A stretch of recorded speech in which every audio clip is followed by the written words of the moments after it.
Xitoyning Sharq Turkistondagi bostirish siyosatlari tanqidga uchrayotgan bir vaqtda Shi Jinping doiralarining yana bir harakati diqqatni tortdi. Qur'on, Injil va Budda nomlarining Xitoy Kommunist partiyasining ideologiyasiga masalda qaytadan tarjima qilinganligi bildirildi.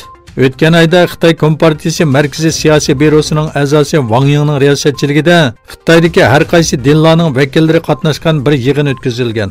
Wang Yingning yig'inda har qaysi dinlarning Xitoy madaniyati va Kompartiya ideologiyasiga uyg'un holda imzolash kerakligini aytgan.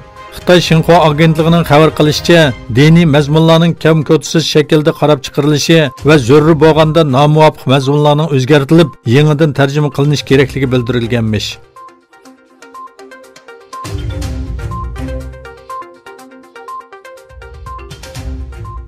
Yaponiya Bosh ministri Abe Shinzo Xitoyning Chengdu shahrida o'tkazilgan va Osiyodagi 3 chong iqtisodiy kuch bo'lgan Xitoy, Yaponiya va Koreya rahbarlari qatnashgan yig'indan keyin bayonot e'lon qildi.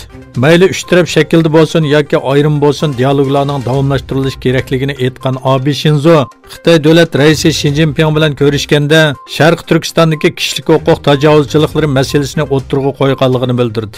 U mundaq dedi: Janubiy Xitoy dengizi, Hong Kong va Uyg'ur avtonom rayonidagi kishilik huquq tajovuzchiliklari haqida suhbatlashdik. Texmi ko'p dialog bo'lishi lozim. Xitoy bosh ministri Li Keqiang, Yaponiya bosh ministri Abe Shinzo va Koreya prezidenti Moon Jae-in qatnashgan 3 taraf yig'inida Koreya yarim oroli masalasining dialog va diplomatiya yo'li orqali hal qilinishi kerakligini ta'kidladi.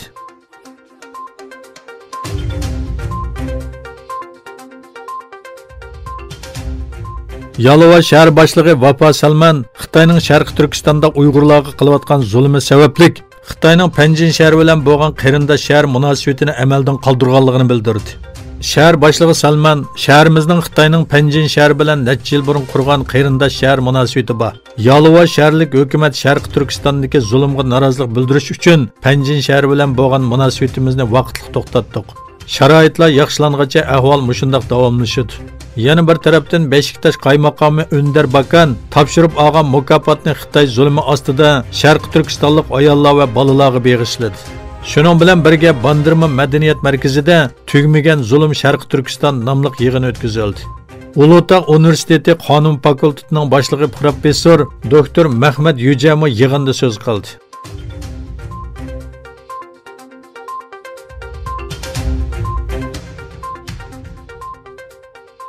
Amerika prezidenti Donald Trump Xitoy bilan bo'lgan savdo kelishimining davomlashganligini bildirdi. U Xitoy bilan savdo kelishimining bitganligini, rasmiyat bo'yicha imzo qo'yish qolganligini aytdi. Muxbirlarning savollariga javob bergan Trump, bir imzo qo'yish murosimi o'tkazamiz. Imzo murosimiga Xitoy davlat raisi Shi Jinping bilan birga qatnashamiz dedi.